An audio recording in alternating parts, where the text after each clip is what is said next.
Hello students, स्वागत है आप सबका हमारे आपके इस प्यारे से यूट्यूब चैनल बड़ा कैरियर पे।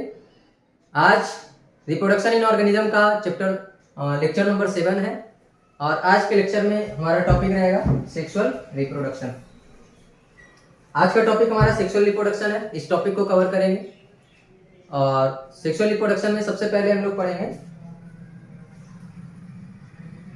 क्या होता है ये सेक्सुअल रिप्रोडक्शन। पहले भी इसके बारे में कुछ चर्चा किए थे और कल के लेक्चर में या पिछले लेक्चर में हमने क्या कवर कर दिया था, असेक्सुअल रिप्रोडक्शन कंप्लीट खत्म हो गया था। असेक्सुअल रिप्रोडक्शन में हमने असेक्सुअल रिप्रोडक्शन क्या होता है, उसमें वेरिएशन आता है कि नहीं आता है, उसमें कौन कौन सा टाइप है, उसका सारा चीज पढ़े थे। असेक्सुअल रिप्रोडक्शन का टाइप भी पढ़े थे। लास्ट लेक्चर में हमने सारा टाइप खत्म कर दिया था और आज हम लोग का टॉपिक है सेक्सुअल रिप्रोडक्शन का। आज के टॉपिक में सबसे पहले देख लेते हैं सेक्सुअल रिप्रोडक्शन होता क्या है आखिर में।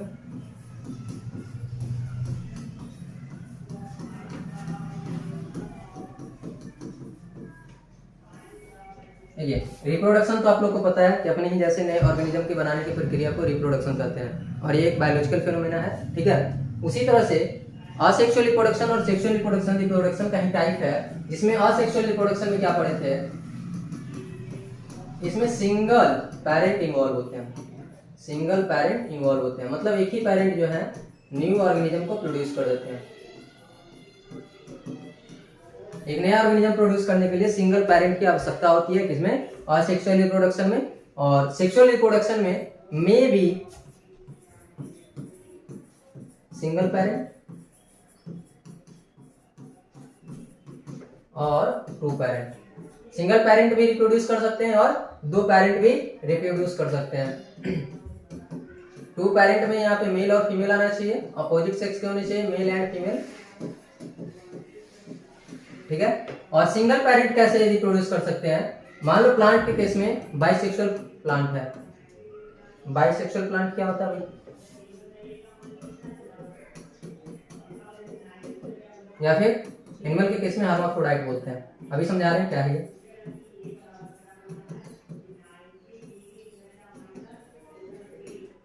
बाइसेक्सुअल प्लांट या हर्माफ्रोडाइट एनिमल या बाइसेक्सुअल एनिमल भी कह सकते हैं, लेकिन एनिमल के लिए जनरली यूज किया जाता है वर्ड एक हर्माफ्रोडाइट। बाइसेक्सुअल कहने का मतलब क्या है, एक ही ऑर्गेनिज्म के ऊपर मेल सेक्स ऑर्गन भी प्रेजेंट है और फीमेल सेक्स ऑर्गन भी प्रेजेंट है, तो उसको बोलते हैं बाइसेक्सुअल। बाई का मतलब दो होता है, सेक्सुअल मतलब सेक्स ऑर्गन्स। दोनों sex organs, male sex organ और फीमेल सेक्स ऑर्गन जब एक ही ऑर्गेनिज्म पे प्रेजेंट होगा तो उसको बोलते हैं बाइसेक्सुअल ऑर्गेनिज्म। और बाइसेक्सुअल ऑर्गेनिज्म क्या कर सकते हैं, सेक्सुअल रिप्रोडक्शन कर सकते हैं। सेक्सुअल रिप्रोडक्शन करने के लिए क्या चाहिए, एक मेल चाहिए, एक फीमेल चाहिए, और वो एक ही पेरेंट के ऊपर है। एक ही पेरेंट के ऊपर मेल मेल रिप्रोडक्टिव ऑर्गन भी है और फीमेल रिप्रोडक्टिव ऑर्गन भी है, तो एक ही पेरेंट जो है वो क्या कर सकता है, सेक्सुअल रिप्रोडक्शन कर सकता है। अब यहाँ पे single parent have both sex organ, both male and female sex organ. Single parent के पास हो सकता है दोनों मेल और फीमेल सेक्स ऑर्गन, ठीक है।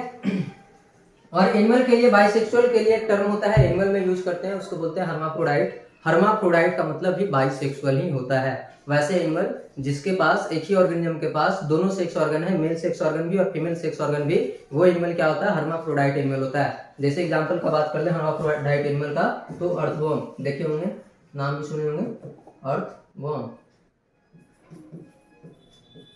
ये कैसा होता है, हर्माफ्रोडाइट होता है। कहने का अर्थ ये कि इसके पास क्या होता है, एक ही ऑर्गेनिज्म के ऊपर मेल सेक्स ऑर्गन भी होता है और फीमेल सेक्स ऑर्गन भी होता है, ठीक है। अब क्या कर रहे हैं सेक्सुअल रिप्रोडक्शन में, क्या ये तो जान लिए कि सिंगल पेरेंट भी कर सकते हैं सेक्सुअल रिप्रोडक्शन। सिंगल पेरेंट कौन, जिनके पास मेल सेक्स ऑर्गन और फीमेल सेक्स ऑर्गन दोनों हो, और दो पेरेंट मिलकर भी ये सेक्सुअल रिप्रोडक्शन होगा। जनरली टू पेरेंट मिलके ही होते हैं, ठीक है। अब क्या कर रहे हैं कि इसमें गैमीट का फॉर्मेशन होगा, गैमीट फॉर्मेशन। अब देखो भाई गैमीट है क्या, एक्चुअली में सिंगल सेल है, single cell, single haploid cell होता है। ये गैमीट क्या होता है, सिंगल हैप्लॉइड सेल होता है। अब हैप्लॉइड डिप्लॉइड में कंफ्यूजन आएगा। सिंगल सेल तो समझ में आ रहा है, एक सेल होगा, और हैप्लॉइड डिप्लॉइड क्या है। हैप्लॉइड डिप्लॉइड बताने के लिए आगे के स्लाइड पे आते हैं। देखो haploid cell, diploid cell. Haploid को हम लोग जनरली एन से भी डिनोट कर लेते हैं, डिप्लॉइड को 2n से डिनोट कर लेते हैं। क्या होता है सेल, सिंगल सेल सेल क्या होता है कि हैप्लॉइड हो सकता है या फिर डिप्लॉइड हो सकता है। जैसे मान लो ये कोई सेल है, ये भी सेल है, सेल के अंदर न्यूक्लियस होगा, लो सेल के अंदर इसके पास में न्यूक्लियस, इसके पास में न्यूक्लियस। अब क्या है, हैप्लॉइड सेल के केस में क्रोमोसोम, नंबर ऑफ क्रोमोसोम पे डिपेंड करता है। नंबर ऑफ क्रोमोसोम पे हम लोग या सेट ऑफ क्रोमोसोम पे बताते हैं कि वो हैप्लॉइड सेल है या डिप्लॉइड सेल है। अब इसमें मान लो क्रोमोसोम का एक सेट है, क्रोमोसोम का एक सेट है, इसमें क्या है, क्रोमोसोम का 2 सेट है।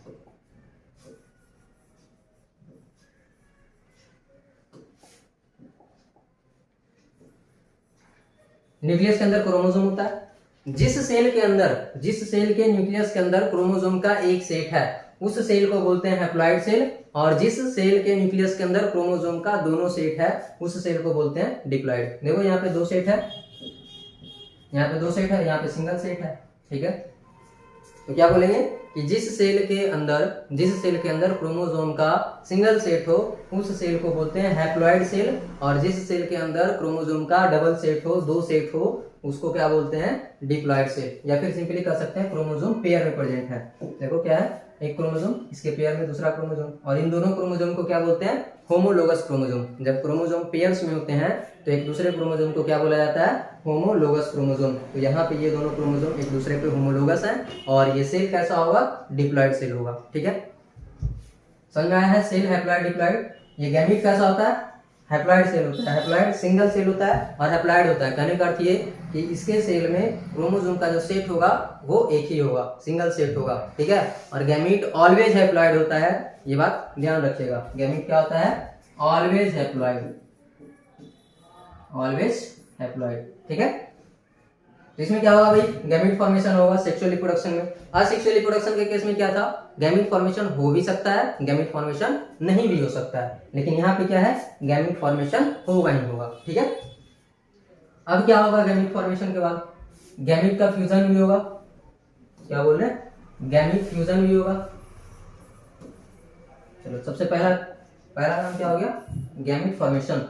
दूसरा काम क्या होगा, गैमीट फ्यूजन, ठीक है, जिसको हम लोग एक टर्म देते हैं, बायोलॉजिकल टर्म दिया जाता है फर्टिलाइजेशन के नाम से, फर्टिलाइजेशन, ठीक है। इसको बोलते हैं गैमीट फ्यूजन, या इसी को बोलते हैं फर्टिलाइजेशन, या एक और नाम जानते हैं, एक और नाम से जानते हैं इसको, क्या है, सिंगैमी। सिंगैमी कह लो, फर्टिलाइजेशन कह लो, या फ्यूजन ऑफ गैमीट कह लो, बात सेम ही है, ठीक है। ये फर्टिलाइजेशन जो है ये मोस्ट साइंटिफिक वर्ड है, ठीक है। फर्टिलाइजेशन बोला जाता है इसको, जब मेल गैमीट और फीमेल गैमीट आपस में फ्यूज करते हैं तो उसको बोलते हैं फर्टिलाइजेशन। तो पहला प्रोसेस क्या था सेक्सुअल रिप्रोडक्शन का, सबसे पहले तो गैमीट फॉर्मेशन होगा। सबसे पहले गैमीट फॉर्मेशन, ये बेसिक है, सेक्सुअल रिप्रोडक्शन का बेसिक है, चाहे एनिमल कोई सा भी हो, अगर उसको सेक्सुअल रिप्रोडक्शन करना है, उसको क्या करना है, सेक्सुअल रिप्रोडक्शन, तो सबसे पहले गैमीट फॉर्मेशन होगा। फिर क्या होगा, गैमीट फॉर्मेशन के बाद इसमें क्या होगा, गैमीट का फ्यूजन होगा, ठीक है, ये दूसरा। अब इसके बाद गैमीट फ्यूजन होने के बाद क्या होता है, गैमीट फ्यूजन होने के बाद तीसरे नंबर पे आफ्टर फर्टिलाइजेशन यहां पे क्या होगा, जाइगोट फॉर्म होगा, जाइगोट फॉर्मेशन। और यहाँ पे जाइगोट कैसा बनेगा, डिप्लॉइड जाइगोट बनेगा, क्योंकि गैमीट था कैसा था, हैप्लॉइड था, गैमीट हैप्लॉइड था, तो यहाँ पे क्या बोल रहे हैं, गैमीट का फ्यूजन।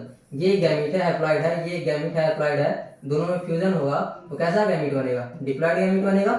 तो यहाँ फ्यूजन का ही तो रिजल्ट है ये, जाइगोट क्या है, फ्यूजन का रिजल्ट है, फर्टिलाइजेशन का रिजल्ट है। जब 2 गैमीट, ये एक मेल गैमीट, मान लो ये एक मेल गैमीट था, ये एक फीमेल गैमीट था, दोनों गैमीट कैसा था, हैप्लॉइड गैमीट था, मतलब एन था, ठीक है। हैप्लॉइड लेवल क्या था उसका, एन था, हैप्लॉइड गैमीट। ये हैप्लॉइड गैमीट इस हैप्लॉइड गैमीट से फ्यूज करेगा, तो यहाँ जो बनने वाला जो प्रोडक्ट है, दोनों गैमीट के फ्यूजन से जो बनने वाला प्रोडक्ट है उसको क्या बोलते हैं, जाइगोट बोलते हैं, उसको जाइगोट बोलते हैं। और ये प्रोडक्ट कैसा बनेगा, डिप्लॉइड बनेगा, ये हैप्लॉइड, ये हैप्लॉइड, यहाँ पे बनेगा डिप्लॉइड बनेगा, ठीक है। तो जाइगोट कैसा है, डिप्लॉइड है। जायगोट का फॉर्मेशन डिप्लॉयड होगा, ठीक है। तो ये तीन बेसिक क्राइटेरिया है सेक्सुअल रिप्रोडक्शन होने के लिए। तीन बेसिक रिक्वायरमेंट चाहिए होता है। क्या क्या?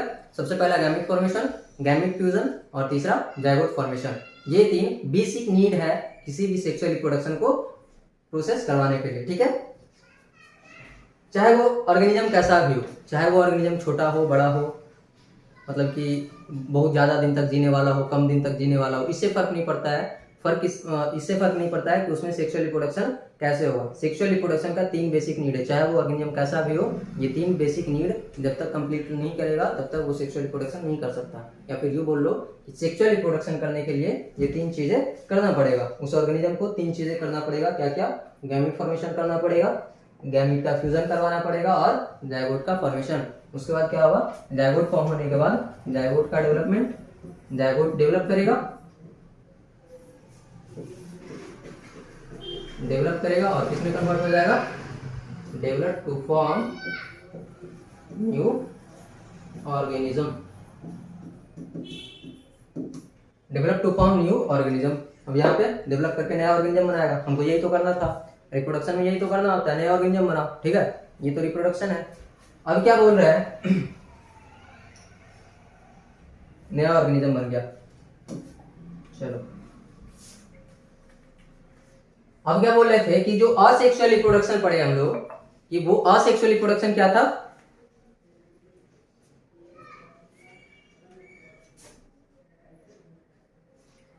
असेक्सुअल रिप्रोडक्शन जो था वो फास्ट था। ये कैसा था?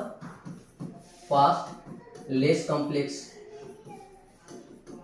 इसमें ज्यादा कुछ प्रोसेस नहीं था। असेक्सुअल रिप्रोडक्शन में ज्यादा कुछ प्रोसेस नहीं था। सिंपली सेल डिवाइड करके दो नया ऑर्गेनिज्म बन जाता था, ठीक है। सिंपली सेल डिवाइड करके दो ऑर्गेनिज्म बन जाता था, या फिर किसी प्लांट के किसी पार्ट से नया ऑर्गेनिज्म बन जाता था। वो उसमें ज्यादा कोई कम्प्लेक्सिटी नहीं है और वो फास्ट होता था। वो प्रोसेस जो है वो फास्ट होता था। असेक्सुअल रिप्रोडक्शन फास्ट है और लेस कॉम्प्लेक्स भी है, उसमें ज्यादा कोई झंझट नहीं है, ठीक है। लेकिन सेक्सुअल रिप्रोडक्शन जो होता है ये एक स्लो प्रोसेस है। ये एक स्लो प्रोसेस है, धीरे धीरे होता है, ठीक है।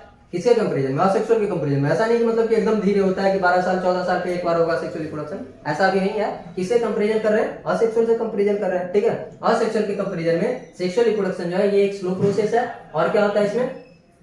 कॉम्प्लेक्स। ये एक कॉम्प्लेक्स प्रोसेस है, स्लो एंड कॉम्प्लेक्स प्रोसेस है। किसके कंपैरिजन में? किससे कंपेयर कर रहे हैं? सेक्सुअल रिप्रोडक्शन से, ठीक है। तो यहाँ पे स्लो प्रोसेस है, ये सेक्सुअल रिप्रोडक्शन स्लोली होता है। और यहाँ पे क्या होता है? प्रोसेस ये कॉम्प्लेक्स होता है, मतलब कि बहुत सारा, देखो ना कितना प्रोसेस से गुजरे हैं। सबसे पहले क्या हुआ? गैमेट फॉर्मेशन हुआ। गैमेट फॉर्मेशन के बाद क्या हुआ? गैमेट का फ्यूजन हुआ। उसके बाद फर्टिलाइजेशन हुआ। तो इसमें ना लंबा प्रोसेस चलता है। असेक्सुअल रिप्रोडक्शन में ऐसा कुछ नहीं था। सेल सिंपली ग्रो कर रहा था, डिवाइड कर रहा था, नए ऑर्गेनिज्म बन रहे थे असेक्सुअल रिप्रोडक्शन के केस में। लेकिन यहाँ पे क्या हो रहा है? यहाँ पे पहले गैमेट बनाओ, फ्यूजन कराओ, जायगोट बनाओ, जायगोट का डेवलपमेंट कराओ। तो यहाँ पे थोड़ा सा कॉम्प्लेक्सिटी आ जाता है। कॉम्प्लेक्सिटी आने के वजह से ही यहाँ पे फायदा क्या हो जाता है? यहाँ पे फायदा क्या हो जाता है कि यहाँ पे वेरिएशन प्रोड्यूस होता है। यहाँ पे वेरिएशन देखने के लिए मिलता है, वेरिएशन प्रोड्यूस्ड।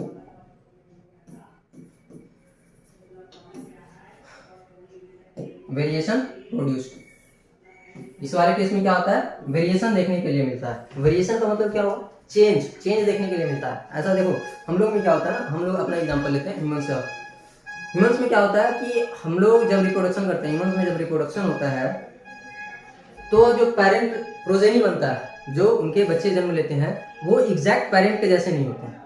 कुछ ना कुछ डिफरेंस होता है। जैसे कहते हैं कि, लेकिन हाँ कुछ सिमिलैरिटी भी होता है, लेकिन एग्जैक्ट टू कॉपी नहीं होता है। जैसे कोई बच्चा जन्म लिया तो कहते हैं, बूढ़े बुजुर्ग कहते हैं कि नानी पर गया, नाना पर गया।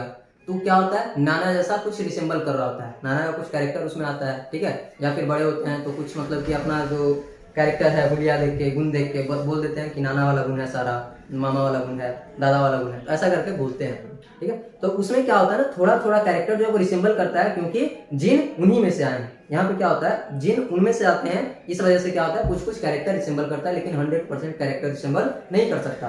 100% जो है हम लोग एग्जैक्ट टू कॉपी नहीं हो सकते।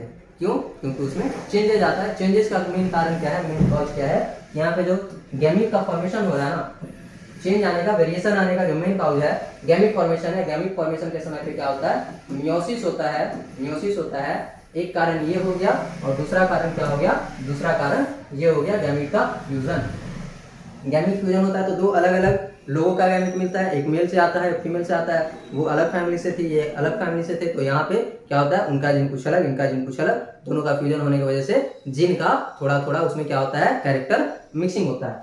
ठीक है, तो यहाँ पे क्या होगा, जो वेरिएशन का मेन कारण है, चेंज होने का मेन कारण है वो गैमेट फॉर्मेशन के टाइम पे जो म्योसिस हो रहा है। कैसे म्योसिस में कैसे वेरिएशन आता है ये बताएंगे, म्योसिस माइटोसिस एक क्लास लेंगे। ठीक है, अभी सेक्सुअल रिप्रोडक्शन स्टार्ट हुआ है, बिना म्योसिस माइटोसिस के चल ही नहीं सकता, काम नहीं चलेगा, इसीलिए म्योसिस और माइटोसिस एक क्लास लेंगे, उसके बाद आगे बढ़ेंगे इसमें।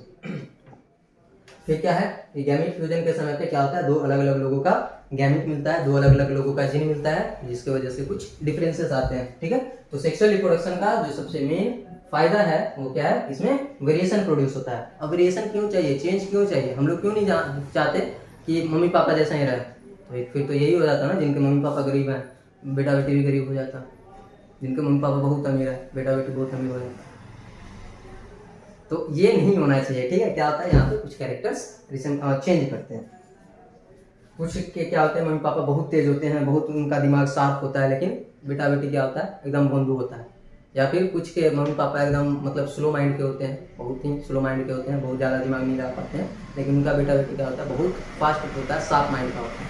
तो ये क्या है, वेरिएशन है, चेंज है, और चेंज का वेरिएशन जो है ना, ये किसका काउज है, ये काउज बनेगा काउज ऑफ इवोल्यूशन।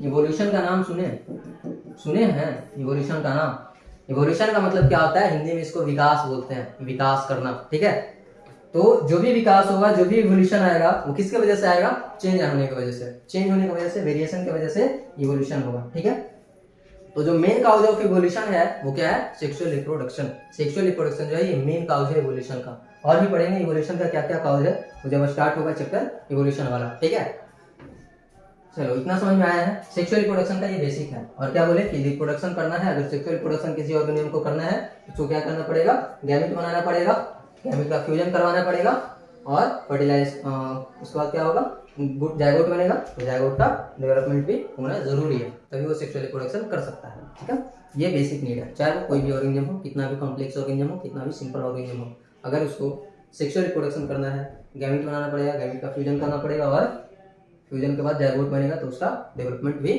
होना पड़ेगा। ठीक है, चलो यहाँ पे देखो हैप्लॉइड डिप्लॉइड समझ में आ गया। यहाँ पे देखो नोट्स लिखा हुआ है, नोट्स में क्या बताएगा, gamete formation occurs, male gamete female gamete बनेगा, गैमेट फॉर्मेशन होगा, पहला बेसिक चीज, फ्यूजन ऑफ गैमेट दूसरा बेसिक चीज जिसको फर्टिलाइजेशन बोल रहे हैं, after fusion of gamete zygote form, gamete बनने के बाद जायगोट का फॉर्मेशन होगा, ये तीसरा फीचर है, बेसिक फीचर है, तीन बेसिक फीचर है सेक्सुअल रिप्रोडक्शन का। ठीक है, और उसके बाद ये जायगोट किस में डेवलप हो जाएगा, नए ऑर्गेनिज्म में डेवलप हो जाएगा। Sexual reproduction is an elaborate complex and slow process, elaborate मतलब बहुत लंबा, कॉम्प्लेक्स मतलब बहुत जटिल होता है, और एकदम स्लो प्रोसेस होता है, किसके कंपैरिजन में, comparison to as compare to asexual reproduction. ठीक है, असेक्सुअल रिप्रोडक्शन के कंपैरिजन में सेक्सुअल रिप्रोडक्शन इलैबोरेट होता है, कॉम्प्लेक्स होता है, और क्या होता है, स्लो होता है, धीरे धीरे होता है। ठीक है, अब यहाँ पे क्या लिखा गया, वेरिएशन प्रोड्यूस, यहाँ पे वेरिएशन का प्रोडक्शन होता है, वेरिएशन मतलब चेंजेस आते हैं, पीढ़ी दर पीढ़ी कुछ ना कुछ उसमें चेंजेस आते जाते हैं, और वो वेरिएशन किसका काउज बनता है, काउज ऑफ इवोल्यूशन। वेरिएशन जो है यही काउज ऑफ इवोल्यूशन है। ठीक है, अब इसके बाद क्या करना है, all organism have different morphology. देखो अभी यही बता रहे थे कि जितने भी ऑर्गेनिज्म है, सारे ऑर्गेनिज्म के पास अपना मॉर्फोलॉजी है, अपना अंदर का फिजियोलॉजिकल प्रोसेस है, मतलब कि उसके बाहर का स्ट्रक्चर अलग अलग है। जैसे एक इंसान को देख लो, एक डॉग को देख लो, कैट को देख लो, एक एलिफेंट को देख लो, हर एक का मॉर्फोलॉजी अलग है, मतलब बाहर से देखने में हर एक अलग अलग दिख रहा है, मॉर्फोलॉजी का मतलब होता है बाहरी स्ट्रक्चर। ठीक है, हर एक का मॉर्फोलॉजी अलग है, different internal structure, internal structure भी अलग अलग होंगे। ठीक है, हम लोग का स्टमक किसी और तरीके का होगा, डॉग का स्टमक किसी और तरीके का होगा, तो वो इंटरनल स्ट्रक्चर भी अलग अलग है। अब इंटरनल स्ट्रक्चर अलग अलग है तो उनका इंटरनल फंक्शन भी अलग होगा। फिजियोलॉजी का मतलब होता है इंटरनल फंक्शन। ठीक है, फिजियोलॉजी का मतलब क्या हुआ, इंटरनल फंक्शन। तो जितने ऑर्गेनिज्म हैं इनका क्या है, मॉर्फोलॉजी अलग है, इंटरनल स्ट्रक्चर अलग है, मतलब बाहर का स्ट्रक्चर, अंदर का स्ट्रक्चर, अंदर का फंक्शन सारा अलग अलग है। ठीक है, लेकिन फिर भी अगर उनको सेक्सुअल रिप्रोडक्शन करना है तो कुछ बेसिक पैटर्न अपनाने होंगे। वो बेसिक पैटर्न क्या है, वही अभी बता के आए हैं, गैमेट फॉर्मेशन, गैमेट फ्यूजन और जायगोट डेवलपमेंट। ये तीन बेसिक पैटर्न अपनाने होंगे, चाहे वो कोई भी ऑर्गेनिज्म है, सेक्सुअल रिप्रोडक्शन के लिए ये तीन ये बेसिक पैटर्न होना चाहिए, ठीक है। अब क्या है, इसके बाद इतना समझ में आया है, इतना समझ में आया तो फिर लाइफ साइकिल पे फिर से आ जाते हैं। लाइफ साइकिल में क्या बताया गया, सेकेंड लेक्चर में ही बताए थे लाइफ साइकिल के बारे में, उसमें कौन कौन सा फेज आता है ये भी बताए थे। मेनली 3 फेज है, कौन कौन सा, ग्रोथ फेज, रिप्रोडक्टिव फेज और सीनिसेंस फेज। बर्थ तो जिस टाइम जन्म लिया, बर्थ से लेके सेक्सुअल मैच्योरिटी तक, बर्थ से लेके क्या बोल रहे हैं, सेक्सुअल मैच्योरिटी तक या फिर reproductive maturity, from birth to reproductive maturity, उसको बोलते हैं ग्रोथ फेज। ग्रो कर रहा है उसी को बोलते हैं क्या, वेजिटेटिव फेज प्लांट के केस में, और उसी को बोलते हैं एनिमल के केस में जुवेनाइल फेज, ठीक है। उसके बाद जब रिप्रोडक्टिवली मैच्योर हो जाएगा तो उसके बाद क्या करेगा, वो ऑर्गेनिज्म क्या करेगा, रिप्रोडक्शन करेगा, वो जीव रिप्रोडक्शन करेगा, तो उसको बोलते हैं रिप्रोडक्टिव फेज। फिर रिप्रोडक्शन करने के बाद उसमें रिप्रोडक्शन कैपेबिलिटी अगर खत्म हो जाए, मतलब अब वो बच्चे को पैदा नहीं कर सकता, बच्चे को जन्म नहीं दे सकता, तो क्या करेगा, उसके बाद क्या होता है, उस वाले फेज को क्या बोलते हैं, सीनिसेंस फेज। मतलब कि रिप्रोडक्शन कैपेबिलिटी खत्म होने के बाद का जो फेज आता है उसको बोलते हैं सीनिसेंस फेज। इसी को ओल्ड एज भी बोलते हैं, एजिंग भी बोलते हैं, ठीक है। इसी को ओल्ड एज या एजिंग भी बोलते हैं, बूढ़ा होने लगा है, सीनिसेंस फेज, ठीक है। इसमें क्या होता है, बॉडी का जो मेटाबॉलिक एक्टिविटी है वो स्लो होता है, ये पहले पढ़ा चुके हैं, नहीं देखे दूसरा लेक्चर जाके देखिए, इसी चैप्टर का दूसरे लेक्चर में सारा चीज पढ़ाया हुआ है।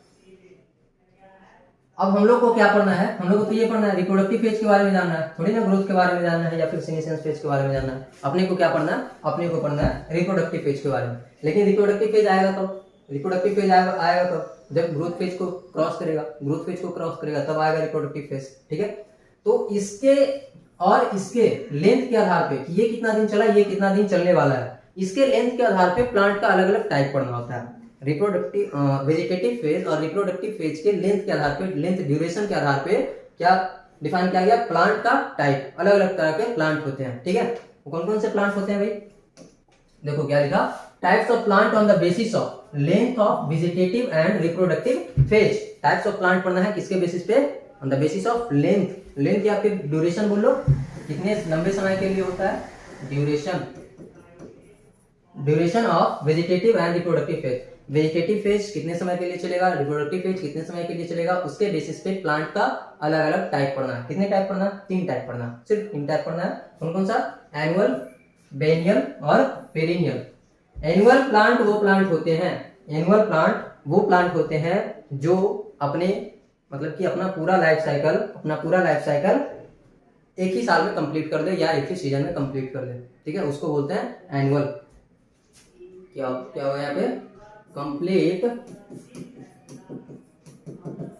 Life cycle in single year और सीजन। जो एक साल या एक सीजन में अपना लाइफ साइकिल कंप्लीट कर ले उसको क्या बोलते हैं, उसको बोलते हैं एनुअल प्लांट। बेनियल का मतलब 2, कंप्लीट लाइफ साइकिल, ये अपना लाइफ साइकिल कितने साल में कंप्लीट करेगा, 2 साल में। Complete life cycle in 2 years और सीजन। 2 साल में कंप्लीट करे या फिर 2 साल में या 2 सीजन में कंप्लीट करे, उसको क्या बोलते हैं, बेनियल प्लांट बोलते हैं। पेरिनियल प्लांट, इसका लाइफ साइकिल जो है, life cycle completed more than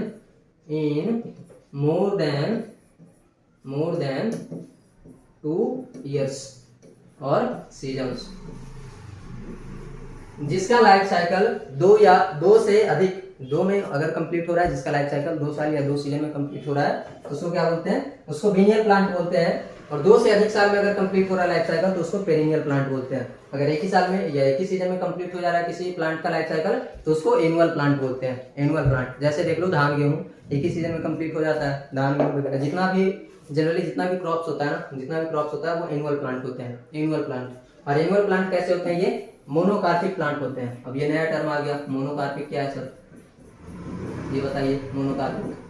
monocarpic उसको बोलते हैं जो अपने पूरे लाइफ साइकिल में, पूरे लाइफ स्पैन में, अपने पूरे लाइफ टाइम में एक ही बार फ्लावर या फ्रूटिंग करता है, एक ही बार फ्रूट देता है या एक ही बार फ्लावर देता है, उस प्लांट को बोलते हैं मोनोकार्पिक प्लांट। तो देख लो एनुअल वाला क्या है, एनुअल के केस में एक ही साल में इसका लाइफ साइकिल कंप्लीट होता है और एक साल में ये या एक सीजन में ये एक ही बार फल देता है, एक ही बार फूल देता है, ठीक है।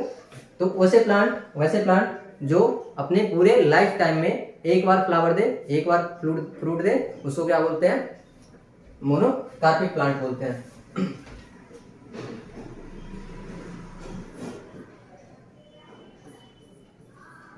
फ्लावर वंस इन लाइफ, अपने पूरे लाइफ में एक ही बार फ्लावर दे, ठीक है, उसको क्या बोलते हैं, मोनोकार्पिक। या फिर सिंपली बोलते हैं फ्लावर देने का मतलब क्या, रिप्रोड्यूस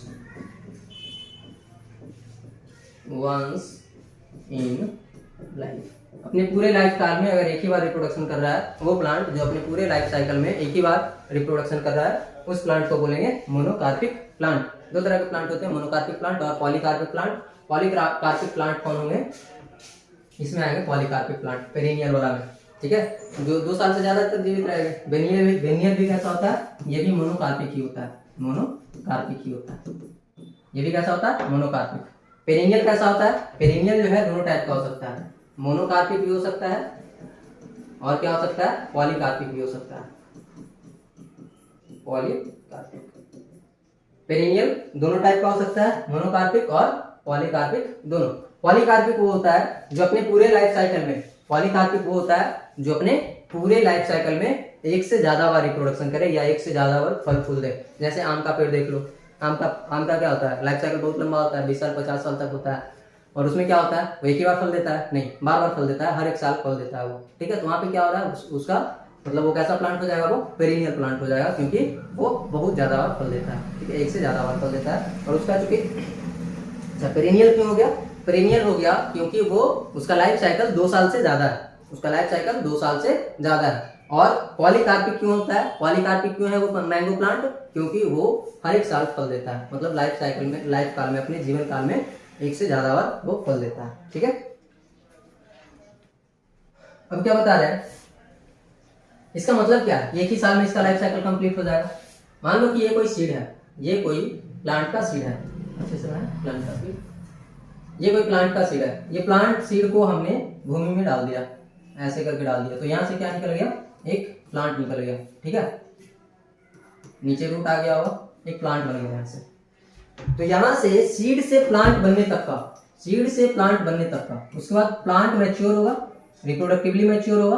अब ये प्लांट देखो, मान लो ये प्लांट रिप्रोडक्टिवली मैच्योर हो गया, मतलब इसमें अब फ्लावर्स वगैरह आने लगे, मतलब ये रिप्रोडक्टिवली मैच्योर हो गया, अब ये फ्लावर करने लायक हो गया, ठीक है। तो यहाँ से यहाँ तक का जो ड्यूरेशन है, यहाँ से यहाँ तक का जो टाइम फेज है, उस वाले फेज को क्या बोलते हैं, ग्रोथ फेज बोलते हैं। या फिर सीड जब जर्मिनेट किया होगा तो उसको बर्थ बोल देंगे, सीड जब जर्मिनेट किया होगा तो उसको बर्थ बोल देंगे, और सीड जर्मिनेट करने के बाद जो प्लांट मैच्योर हुआ है उसको ग्रोथ फेज बोल दें, या इसी के लिए क्या नाम देते हैं, वेजिटेटिव फेज, वेजिटेटिव फेज, ठीक है, वेजिटेटिव फेज है ये। अब वेजिटेटिव फेज जैसे ही कंप्लीट होगा, वेजिटेटिव फेज जैसे ही कंप्लीट होगा, वो रिप्रोडक्टिवली मैच्योर हो जाएगा। रिप्रोडक्टिवली मैच्योर होने के बाद ये क्या करेगा, रिप्रोडक्शन करेगा, रिप्रोडक्शन करेगा। अब रिप्रोडक्शन करने का मतलब क्या, इसमें फ्लावर आ जाएगा, इसमें फ्लावर आ जाएगा, ठीक है। तो रिप्रोडक्टिवली मैच्योर हो गया, अब यहाँ पे क्या हो रहा, रिप्रोडक्शन। तो यहाँ पे क्या होता है, एनुअल वाला में, एनुअल वाले केस में एक ही साल में इसका ग्रोथ फेज और रिप्रोडक्शन फेज दोनों कंप्लीट हो जाता है। एक ही साल में, एनुअल प्लांट के केस में एक ही साल में ग्रोथ फेज और रिप्रोडक्शन फेज जो है दोनों का दोनों कंप्लीट हो जाता है, ठीक है। ये एनुअल का केस हो गया। और चूंकि जब एक ही साल में दोनों चीज कंप्लीट हो रहा है, तो इससे क्या पता चल जाता है हम लोग को कि कब रिप्रोडक्टिव फेज आ रहा है और कब वेजिटेटिव फेज आ रहा है, ठीक है। वेजिटेटिव फेज और रिप्रोडक्टिव फेज में क्लियर कट डिफिनीशन, हम लोग को क्लियर कट डिफरेंस पता चल पाता है, क्योंकि ये एक ही साल के अंदर हो रहा है, ठीक है। Same to same biennial plant का केस भी यही होता है, बाइनियल प्लांट का केस भी यही होता है। बाइनियल प्लांट में क्या हुआ, बस एक साल में, मतलब कि बाइनियल प्लांट कौन है, 2 साल में अपना लाइफ साइकिल कंप्लीट करने वाला, तो एक साल में क्या करता है ये बाइनियल प्लांट, एक साल में वेजिटेटिव फेज कंप्लीट करता है, और दूसरे साल में या एक सीजन में वेजिटेटिव फेज कंप्लीट करता है, और दूसरे साल या दूसरे फेज में क्या करता है, दूसरे सीजन में रिप्रोडक्शन करता है। ये इसका केस है। तो इस वाले केस में बेनियल प्लांट में भी पता चल जाता है हम लोग को कि कब रिप्रोडक्टिव फेज आ रहा है, मतलब कब वेजिटेटिव फेज गया और कब रिप्रोडक्टिव फेज आ रहा है। तो यहाँ पे क्या पता चल जाता है बेनियल प्लांट में भी कि reproductive phase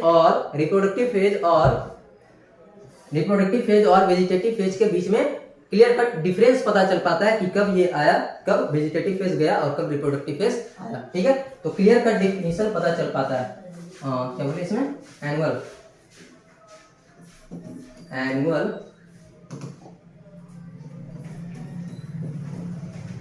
plant and biennial plant. इसमें क्या होता है,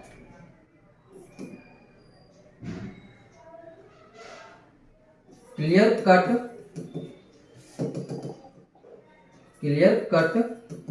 डिफरेंस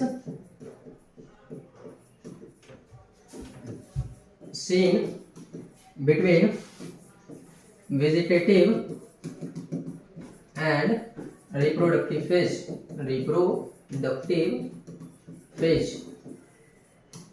क्या बोल रहे हैं कि वेजिटेटिव और रिप्रोडक्टिव फेज के बीच में क्लियर कट डिफरेंस पता चल पाता है कि कब वेजिटेटिव फेज आया और कब रिप्रोडक्टिव फेज आया। ठीक है, इसके बाद क्या पढ़ना है हम लोग को, इसके बाद पढ़ना है पेरिनियल प्लांट के केस में क्लियर कट डिफरेंस नहीं पता चल पाता। यहाँ पे सारा चीज लिखा हुआ है। On the basis of length of vegetative and reproductive phase plant classification, annual plant, biennial plant और इधर है पेरिनियल प्लांट।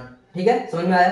पेरिनियल प्लांट के केस में क्या होता है, पेरिनियल प्लांट दोनों टाइप के हो सकते हैं, मोनोकार्पिक भी हो सकते हैं और पॉलीकार्पिक भी हो सकते हैं। पेरिनियल प्लांट मोनोकार्पिक भी हो सकते हैं और पॉलीकार्पिक भी हो सकते हैं। मोनोकार्पिक वैसे पेरिनियल प्लांट जिनका लाइफ स्पान तो 2 साल से ज्यादा का है, मतलब वो लाइफ साइकिल उनका 2 साल से ज्यादा का है, लेकिन वो अपने लाइफ साइकिल में लाइफ टाइम में एक ही बार रिप्रोड्यूस करते हैं, एक ही बार फ्लावरिंग करते हैं। तो वैसे प्लांट होते हैं मोनोकार्पिक पेरिनियल प्लांट या पेरिनियल मोनोकार्पिक प्लांट, जिनका लाइफ स्पान 2 साल से ज्यादा का है, लेकिन वो अपने पूरे लाइफ टाइम में एक ही बार रिप्रोडक्शन करते हैं, एक ही बार फ्लावरिंग करते हैं, उसको बोलते हैं मोनोकार्पिक प्लांट। और वैसे पेरिनियल प्लांट जो अपने पूरे लाइफ में एक से ज्यादा बार फ्लावरिंग करते हैं, फ्रूटिंग करते हैं, उसको बोलते हैं पॉलीकार्पिक प्लांट। ठीक है, पॉलीकार्पिक प्लांट।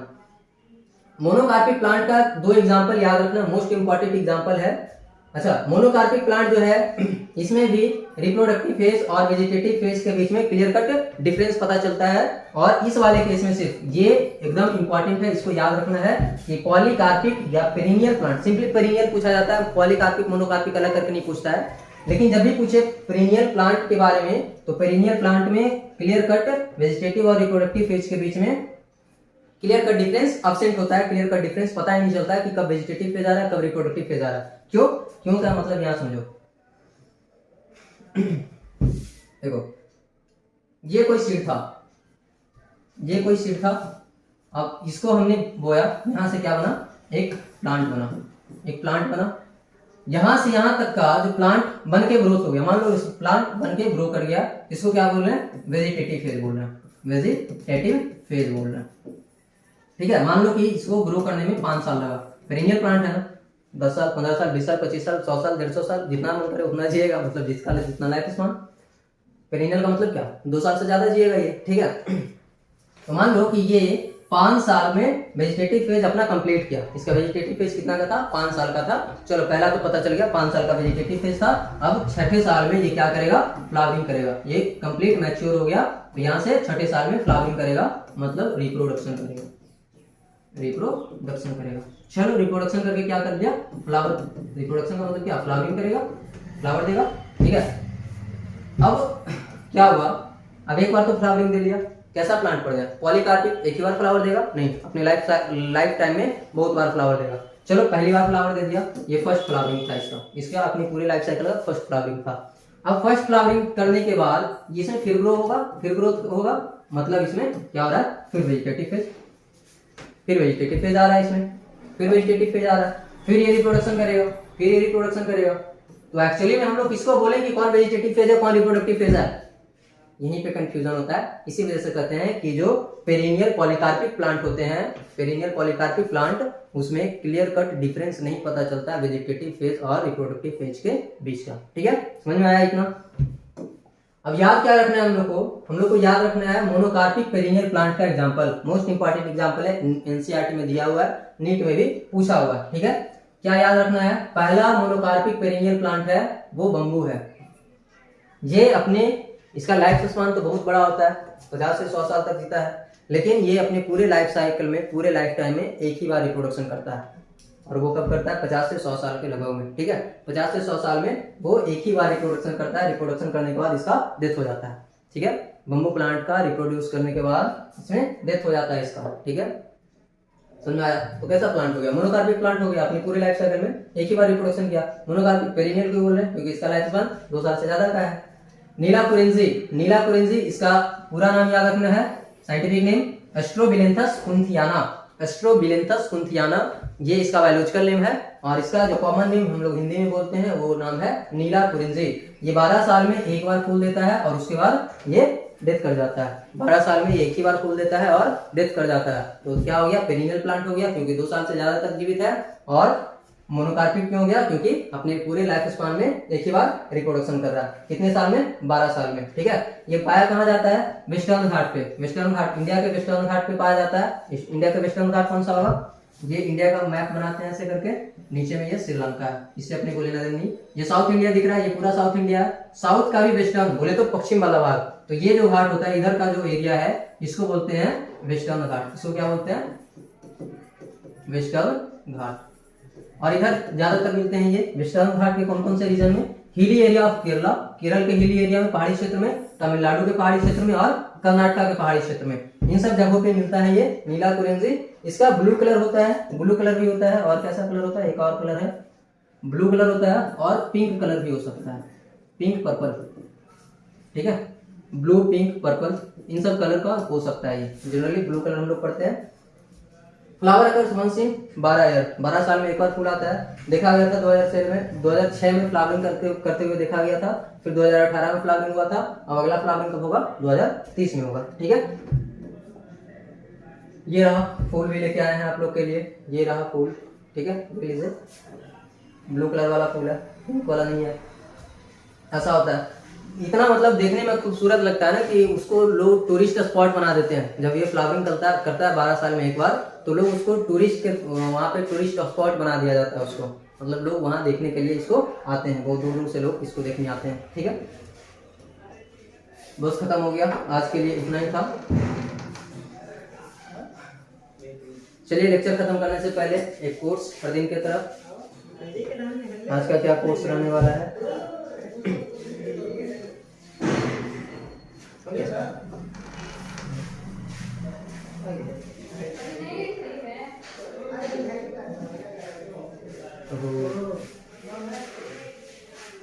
सुनिएगा, बड़ा मजेदार है।